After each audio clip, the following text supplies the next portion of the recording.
ಇದನ್ನ ಪ್ರಸ್ತಾವ ಇವತ್ತು ಕೊಡ್ತಾ ಇದ್ದೀವಿ. ಏನು ವಿಷಯ ಅಂದರೆ ಒಂದ್ಸಾರಿ ಓದಿ ತಿಳಿಸ್ಬಿಡ್ತೀನಿ. ತಾಲೂಕು ದಂಡಾಧಿಕಾರಿಗಳು ಚಿಂತಾಮಣಿ ತಾಲೂಕು ವಿಷಯ ಚಿಂತಾಮಣಿ ನಗರ ಬೂಲವಾಡಿ ರಸ್ತೆ ಗಾಂಧಿನಗರದಲ್ಲಿ ಖಾಸಗಿ ಜಾಗದಲ್ಲಿ ನಡೆಯುತ್ತಿರುವ ಜಾನುವಾರುಗಳ ಸಂತೆ ಬದಲಾಗಿ ಸೂಕ್ತ ಸರ್ಕಾರಿ ಜಾಗವನ್ನು ಗುರುತಿಸಿ ಶಾಶ್ವತ ಜಾನುವಾರು ಸಂತೆ ನಿರ್ಮಿಸಿ ರೈತರು ಹಾಗೂ ಜಾನುವಾರುಗಳಿಗೆ ಅಗತ್ಯ ಮೂಲಭೂತ ಸೌಲಭ್ಯಗಳನ್ನು ಕಲ್ಪಿಸಿಕೊಡುವುದರ ಕಲ್ಪಿಸುವ ಕುರಿತು ಮನವಿ. ಮಾನ್ಯರೇ, ಚಿಂತಾಮಣಿ ನಗರದ ಬೂಲವಾಡಿ ರಸ್ತೆ ಗಾಂಧಿನಗರದಲ್ಲಿ ಪ್ರತಿ ಶನಿವಾರ ಹಾಗೂ ಭಾನುವಾರ 2 ದಿನಗಳ ಕಾಲ ಜಾನುವಾರು ಸಂತೆ ಖಾಸಗಿ ಜಾಗದಲ್ಲಿ ನಡೆಯುತ್ತಿದೆ. ಈ ಸಂತೆಗೆ ಚಿಕ್ಕಬಳ್ಳಾಪುರ ಜಿಲ್ಲೆ ಹಾಗೂ ಸುತ್ತಮುತ್ತಲಿನ ಪ್ರದೇಶಗಳಿಂದ ನೂರಾರು ರೈತರು ತಮ್ಮ ಜಾನುವಾರುಗಳೊಂದಿಗೆ ಆಗಮಿಸುತ್ತಾರೆ. ಆದರೆ ಪ್ರಸ್ತುತ ನಡೆಯುತ್ತಿರುವ ಸ್ಥಳದಲ್ಲಿ ರೈತರಿಗೆ ತಂಗುದಾಣ, ಶುದ್ಧ ಕುಡಿಯುವ ನೀರು, ಶೌಚಾಲಯ, ವಿಶ್ರಾಂತಿ ಮಂಟಪ ಸೇರಿದಂತೆ ಅಗತ್ಯ ಮೂಲಭೂತ ಸೌಲಭ್ಯಗಳು ಕೊರತೆ ಇದ್ದು ಜಾನುವಾರುಗಳಿಗೆ ಕುಡಿಯುವ ನೀರಿನ ತೊಟ್ಟಿಗಳು, ನೆರಳು, ಮೇವು ವ್ಯವಸ್ಥೆ ಅಗತ್ಯ ಕ್ರಮಗಳನ್ನು ಕೈಗೊಳ್ಳಬೇಕು. ರೈತರ ಹಿತಾಸಕ್ತಿ, ಜಾನುವಾರುಗಳ ಕಲ್ಯಾಣ ಹಾಗೂ ಸಾರ್ವಜನಿಕ ಹಿತದೃಷ್ಟಿಯಿಂದ ಈ ಮನವಿಯನ್ನು ತುರ್ತು ಅಗತ್ಯತೆಯ ಮೇರೆಗೆ ಪರಿಗಣಿಸಿ ಅಗತ್ಯ ಕ್ರಮ ಕೈಗೊಳ್ಳುವಂತೆ ತಮ್ಮಲ್ಲಿ ಸವಿನಯ ಪ್ರಾರ್ಥಿಸುತ್ತೇವೆ. ವಿಶೇಷವಾಗಿ ಲಗತ್ತುಗಳು, ಕಂದಾಯ ಇಲಾಖೆಯ ಭೂ ದಾಖಲೆಗಳು ಹಾಗೂ ಸಮೀಕ್ಷೆಯ ಪ್ರಕಾರ ಚಿನ್ನಸಂದ್ರ ಮತ್ತು ಕಟಮಾಚಿನಲ್ಲಿ ಸರ್ವೆ ನಂಬರ್ 17 ಮತ್ತು 19ಗಳಲ್ಲಿ ಸಾಕಷ್ಟು ಪ್ರಮಾಣದ ಸರ್ಕಾರಿ ಭೂಮಿ ಲಭ್ಯ ಕಂಡು ಬಂದಿರುತ್ತದೆ. ಈ ಭೂ ಪ್ರದೇಶದಲ್ಲಿ ರಾಜ್ಯ ಹೆದ್ದಾರಿ SH 82ಗೆ ಹೊಂದಿಕೊಂಡಿರೋದ್ರಿಂದ ಸಂಚಾರ, ಸಾರಿಗೆ, ವ್ಯಾಪಾರ ಚಟುವಟಿಕೆ ಅಗತ್ಯ ಅನುಕೂಲಗಳಿರುತ್ತವೆ. ಪ್ರಸ್ತುತ ಬೂಲವಾಡಿ ರಸ್ತೆ ಗಾಂಧಿನಗರದಲ್ಲಿ ನಡೆಯುತ್ತಿರುವ ಜಾನುವಾರುಗಳ ಸಂತೆಯಿಂದ ನಗರ ಪ್ರದೇಶದಲ್ಲಿ ಮತ್ತು ಜಾನುವಾರುಗಳು ತೀವ್ರ ತೊಂದರೆ ಅನುಭವಿಸುತ್ತಿದ್ದಾರೆ. ಭಾರತ ಸಂವಿಧಾನ ಅನುಚ್ಛೇದ 21, 48 ಮತ್ತು 48A ಪ್ರಾಣಿಗಳ ಮೇಲಿನ ಕ್ರೌರ್ಯ ತಡೆ ಕಾಯ್ದೆ 1960, prevention of cruelty to animals act 1960 ಅದರಡಿಯಲ್ಲಿ ಹಾಗೂ ಸಾರ್ವಜನಿಕ ಆಡಳಿತ ಕರ್ತವ್ಯಗಳಿಗೆ ಅನುಗುಣವಾಗಿ ರೈತರು ಹಾಗೂ ಜಾನುವಾರುಗಳಿಗೆ ಅಗತ್ಯ ಮೂಲಭೂತ ಸೌಕರ್ಯಗಳನ್ನು ಒದಗಿಸುವುದು ಸರ್ಕಾರದ ಜವಾಬ್ದಾರಿಯಾಗಿರುತ್ತದೆ. ಆದುದರಿಂದ ತಮ್ಮವರು ಚಿಂತಾಮಣಿ ಕೃಷಿ ಉತ್ಪನ್ನ ಮಾರುಕಟ್ಟೆ ಸಮಿತಿ APMC, ನಗರಸಭೆ, ಪಶುಸಂಗೋಪನಾ ಇಲಾಖೆ ಹಾಗೂ ಸಂಬಂಧಪಟ್ಟ ಇಲಾಖೆಗಳೊಂದಿಗೆ ಸಮನ್ವಯ ಸಾಧಿಸಿ ಚಿಂತಾಮಣಿ ನಗರದ ವ್ಯಾಪ್ತಿಯಲ್ಲಿ ಸೂಕ್ತ ಸರ್ಕಾರಿ ಜಾಗವನ್ನು ಗುರುತಿಸಿ ಶಾಶ್ವತ ಜಾನುವಾರುಗಳ ಸಂತೆ ಸ್ಥಾಪಿಸಲು ಅಗತ್ಯ ಕ್ರಮ ಕೈಗೊಳ್ಳಬೇಕಾಗಿ ವಿನಂತಿಸುತ್ತೇವೆ. ಅಲ್ಲದೆ ಸಂತೆಗೆ ಆಗಮಿಸುವ ರೈತರಿಗೆ ತಂಗುದಾಣ, ಶುದ್ಧ ಕುಡಿಯುವ ನೀರು, ಶೌಚಾಲಯ, ವಿಶ್ರಾಂತಿ ಮಂಟಪ, ವಿದ್ಯುತ್ ಹಾಗೂ ಇತರೆ ಮೂಲಭೂತ ಸೌಕರ್ಯಗಳನ್ನು ಹಾಗೂ ಜಾನುವಾರು ಅರ್ಜಿ ಕೊಟ್ಟಿರ್ತಾರೆ. ಮತ್ತೆ ಇವತ್ತು ಲಾಸ್ಟ್ ವೀಕ್ ನಾವು ಟೊಮೆಟೊ ಮಾರ್ಕೆಟ್ನ ಶಿಫ್ಟ್ ಮಾಡಬೇಕು ಅಂತ ಹೇಳಿದ್ದೀವಿ. ಮತ್ತೊಂದು ಸಾರಿ ಏನು ಹಸುಗಳ ಸಂತೆ ಐತಲ್ಲ, ತುಂಬ ತೊಂದರೆ ಆಗ್ತಾ ಇದೆ.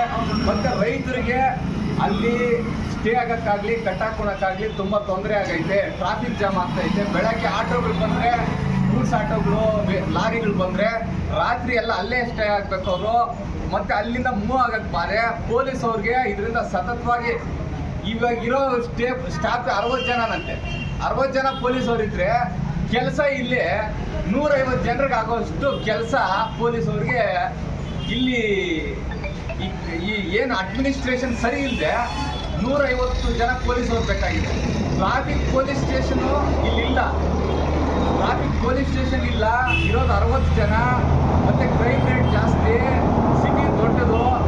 ಆದ್ರೂ ಇವೆಲ್ಲ ಇದ್ರೂ ಅವ್ರು ನಿಭಾಯಿಸ್ತಾ ಇದ್ದಾರೆ. ಅವ್ರಿಗೆ ಧನ್ಯವಾದಗಳು. ಅದಲ್ಲದೆ ನಾವು ಅತಿ ಶೀಘ್ರವಾಗಿ ಏನು ಕ್ರಮ ಕೈಗೊಳ್ಳಬೇಕು ಸಮರ್ಪಕವಾಗಿ ಒದಗಿಸಲು ಸಾಧ್ಯವಾಗುತ್ತದೆ. ಇದರಿಂದ ಚಿಂತಾಮಣಿ ನಗರದ ಟ್ರಾಫಿಕ್ ಸಮಸ್ಯೆ ಗಣನೀಯವಾಗಿ ಕಡಿಮೆ ಆಗುತ್ತದೆ. ಆದುದರಿಂದ ತಮ್ಮವರು ಈ ಪ್ರಸ್ತಾವನೆಯನ್ನು ಅತ್ಯಂತ ಗಂಭೀರವಾಗಿ ಪರಿಗಣಿಸಿ ಕಂದಾಯ ಇಲಾಖೆ, ನಗರಸಭೆ, ಕೃಷಿ ಉತ್ಪನ್ನ ಮಾರುಕಟ್ಟೆ, ಪಶುಸಂಗೋಪನಾ ಇಲಾಖೆ ಸಂಬಂಧಪಟ್ಟ ಅಧಿಕಾರಿಗಳು ಜಂಟಿಯಾಗಿ ಸ್ಥಳ ಪರಿಶೀಲನೆ ಮಾಡಿ ಚಿನ್ನಸಂದ್ರ ಮತ್ತು ಕಟಮಾಚನಹಳ್ಳಿ ಗ್ರಾಮದ ಸರ್ವೆ ನಂಬರ್ 17 ಮತ್ತು 19ರ ಸರ್ಕಾರಿ ಭೂಮಿಯಲ್ಲಿ ಶಾಶ್ವತ ಜಾನುವಾರು ಸಂತೆಯನ್ನು ಸ್ಥಾಪಿಸಿ ಪ್ರಸ್ತುತ ಖಾಸಗಿ ಜಾಗದಲ್ಲಿ ನಡೆಯುತ್ತಿರುವ ಸಂತೆಯನ್ನು ಈ ಸ್ಥಳಕ್ಕೆ ಸ್ಥಳಾಂತರಿಸಲು ಅಗತ್ಯ ಆಡಳಿತಾತ್ಮಕ ಕ್ರಮಗಳನ್ನು ಕೈಗೊಳ್ಳಬೇಕಾಗಿ ತಮ್ಮಲ್ಲಿ ವಿನಂತಿಸುತ್ತೇವೆ. ಇಂತಿ ತಾಲೂಕು ಅಧ್ಯಕ್ಷರು ಅಬ್ದುಲ್ ಕರೀಂ, ಕರ್ನಾಟಕ ರಾಷ್ಟ್ರ ಸಮಿತಿ ಪಕ್ಷ. ವಿಡಿಯೋದಲ್ಲೇ ಫೋಟೋ.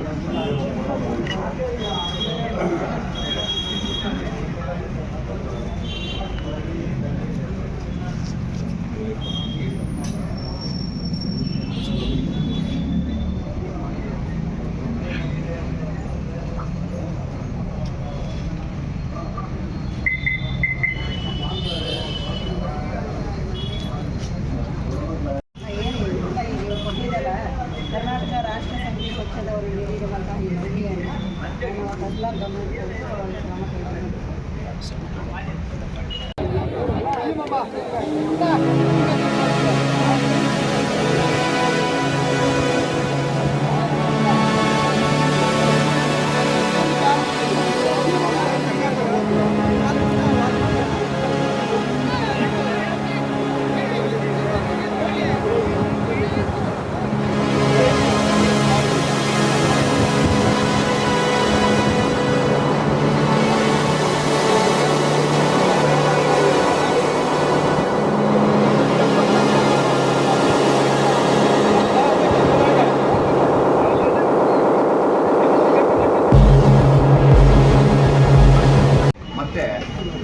ಚಿಂತಾಮಣಿ ತಾಲೂಕಲ್ಲಿ ಸರಿಸುಮಾರು 5,000 ಕೋಟಿ ಆಸ್ತಿಗಳು, ಸರ್ಕಾರಿ ಆಸ್ತಿಗಳಿದೆ.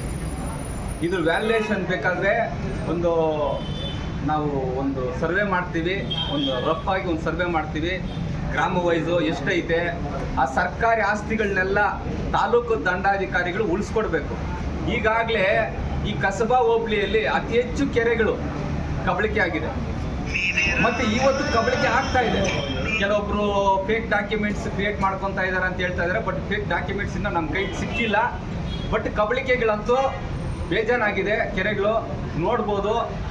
ಮತ್ತು ತಾಲೂಕಿನಾದ್ಯಂತ ಏನೇನು ಈ ಥರ ಇದೆಯೋ ಆ ರೆಫರೆಂಡಮ್ ಒಂದು ರಿಪೋರ್ಟ್ ರೆಡಿ ಮಾಡಿ ತಹಸೀಲ್ದಾರ್ಗೆ, DC ಗೆ ಹಾಗೂ ಲೋಕಾಯುಕ್ತಕ್ಕೂ ನಾವು ಒಂದು ಕೊಡ್ತೀವಿ.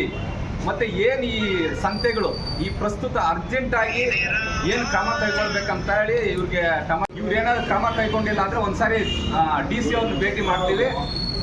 ಅದು ಅಲ್ಲಿಗೂ ಅವ್ರ ಪ್ರಾಬ್ಲಮ್ ಸಾಲ್ವ್ ಮಾಡಿಲ್ಲ ಅಂದರೆ ಮತ್ತೆ ನಮ್ಮ ಹೋರಾಟ, ಬೀದಿ ಹೋರಾಟ ನಡೆಯುತ್ತೆ, ಇಲ್ಲೇ ನಡೆಯುತ್ತೆ. ಇದೇ ತಾಲೂಕು ಆಫೀಸ್ ಮುಂದೆ ಧರಣಿ ಸತ್ಯಾಗ್ರಹಗಳು ಶಾಂತಿಯುತವಾಗಿ ಇಲ್ಲೇ ಪೆಂಡಲ್ ಹಾಕ್ಕೊಂಡು ಅವ್ರು ಎಲ್ಲಿವರೆಗೂ ನಮಗೆ ಸರಿಯಾದ ಡಾಕ್ಯುಮೆಂಟೇಷನ್ ಮಾಡಬೇಕು. ಅಡ್ಮಿನಿಸ್ಟ್ರೇಷನ್ ಇವತ್ತು ರೂಲ್ ಆಫ್ ಲಾ ಅನ್ನೋದು 50% ರೂಲ್ ಆಫ್ ಲಾ ಎನ್ಫೋರ್ಸ್ಮೆಂಟ್ ಆಗಿಲ್ಲ. ಯಾಕೆ ಈ ಥರ 50% ರೂಲ್ ಆಫ್ ಲಾ ಎನ್ಫೋರ್ಸ್ಮೆಂಟ್ ಆಗಿಲ್ಲ ಅಂತ ಹೇಳ್ತೀನಿ ಅಂದರೆ, ಇವ್ರು ಇಷ್ಟು ಕಬಳಿಕೆಗಳಾಗಿದ್ರು ತಹಸೀಲ್ದಾರ್ಗಳಿದ್ದಾರೆ, ADLRಗಳಿದ್ದಾರೆ, DC ಗಳಿದ್ದಾರೆ, AC ಗಳಿದ್ದಾರೆ. ಕೆರೆಗಳು ಕಳ್ತನ ಮಾಡ್ತಾ ಇರೋದು ನಡೀತಾನೆ ಇದೆ, ಗೋಮಾಳಗಳ ಕಳ್ತನಗಳು ನಡೀತಾನೆ ಇದೆ, ಯಾವ ಅಕ್ರಮಗಳು ನಿಲ್ತಾ ಇಲ್ಲ. ಇನ್ನು ಮತ್ತೆ ಈ ರೂಲ್ ಆಫ್ ಲಾ ಎಲ್ಲಿ ಬಂತು? ಕಾನೂನುಗಳಿಲ್ವಾ?